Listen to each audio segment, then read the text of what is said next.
কি কোনো মূল্যই নেই তোমার কাছে? আচ্ছা, একটা কথা বলি। বলো। তুমি আমার গরিবঘরের রাজপুত্র পর্ব ৪১। কি ঘটতে যাচ্ছে? এক চমকপ্রদ মোড়ের পূর্বাভাস বাংলা নাটকের জগতে গরিব ঘরের রাজপুত্র ইতোমধ্যেই দর্শকদের হৃদয়ে জায়গা করে নিয়েছে তার অসাধারণ গল্প, আবেগঘন মুহূর্ত এবং বাস্তব জীবনের প্রতিচ্ছবি তুলে ধরার মাধ্যমে। প্রতিটি পর্বেই যেমন নতুন উত্তেজনা তৈরি হচ্ছে, তেমনি সম্পর্কের টানাপোড়েনও দিন দিন আরও জটিল হয়ে উঠছে। এবার আসছে ৪১ নম্বর পর্ব, যেখানে গল্পে আসতে যাচ্ছে এক বড় ধরনের মোড় যা বদলে দিতে পারে সবকিছু। গল্পের বর্তমান অবস্থা বর্তমানে গল্প এমন এক পর্যায়ে দাঁড়িয়ে আছে যেখানে প্রধান চরিত্র রাজপুত্র কঠিন বাস্তবতার মুখোমুখি। দরিদ্র পরিবারে জন্ম নিয়েও নিজের সততা, পরিশ্রম আর মানবিকতার মাধ্যমে সে মানুষের ভালোবাসা অর্জন করেছে।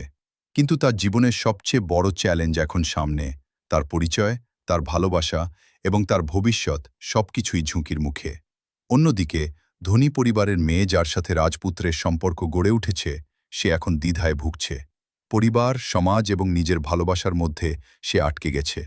এই টানাপোড়েনই গল্পকে নিয়ে গেছে এক চরম উত্তেজনার জায়গায়। পর্ব ৪১-এ কী ঘটতে পারে? পর্ব ৪১-এ দর্শকরা দেখতে পাবেন কয়েকটি গুরুত্বপূর্ণ ঘটনা।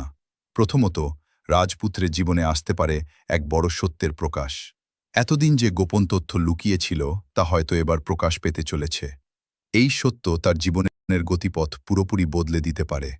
দ্বিতীয়ত, তার প্রেমিকার পরিবার রাজপুত্রের বিরুদ্ধে আরও কঠোর অবস্থান নিতে পারে।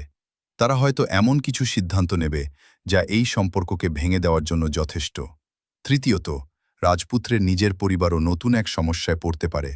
অর্থনৈতিক সংকট, সামাজিক চাপ, সব মিলিয়ে তাদের জীবনে নেমে আসতে পারে নতুন বিপদ। ভালোবাসা না বাস্তবতা, কোনটা জিতবে? এই পর্বের অন্যতম আকর্ষণ হবে রাজপুত্র ও তার ভালোবাসার মানুষের মধ্যে সম্পর্কের ভবিষ্যৎ। তারা কি একসাথে থাকতে পারে,